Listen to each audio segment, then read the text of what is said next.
At 10, a dispute is brewing over what to do with an old underpass in Houston's East End. Community members hope to reopen it for recreational use. But they say a potential expansion to the nearby homeless shelter could hinder their project. KHOU 11 News reporter Anieli Ruiz joins us live. Where do things stand right now, Anieli? Well, guys, none of this is set in stone just yet, but neighbors say they want to improve the connectivity between both neighborhoods. They say feel very disconnected.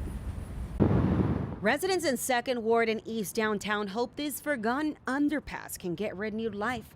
Buried underneath tons of dirt for decades, they say it could once again become a vital connection between two communities. Abandoned most likely in around the 1990s. It was once used when it first opened, I think, for rail traffic. So there were rail cars that would pass through here. Yep. And then after the world wars came, cities redesigned around the vehicle. We're talking about the old St. Charles Street and Preston Street underpass. It once connected both roads, as you can see on this map. Years ago, it was filled with dirt by the city, but now the East End Management District is joining forces with local community members, pushing for it to reopen again, this time for bikes and pedestrians. People I've spoken to are excited. Again, this is another opportunity for connectivity, connection to jobs, connection to businesses. It's an idea that excites residents who want a more walkable neighborhood. The idea of getting there easy, the idea of getting there on bike or on foot when we're here in the center of the city should be a no-brainer, I would think. But the East End Management District found out the homeless shelter next to the underpass has applied to acquire the property where the underpass is located.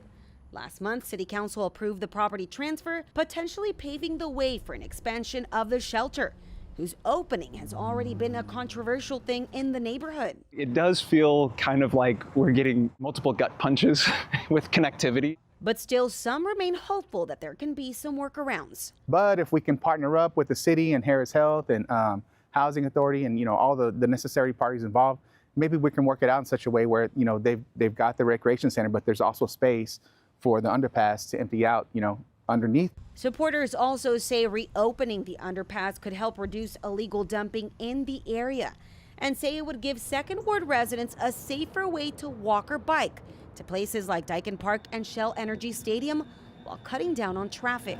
Opportunity to avoid the traffic nightmares and avoid having to worry about parking.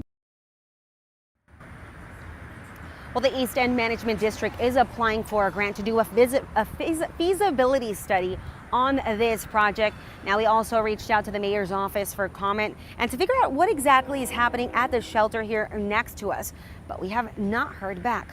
Reporting live, Anieli Ruiz, KHOU 11 News. We'll have to see what happens, Anieli. Thank you. Kate.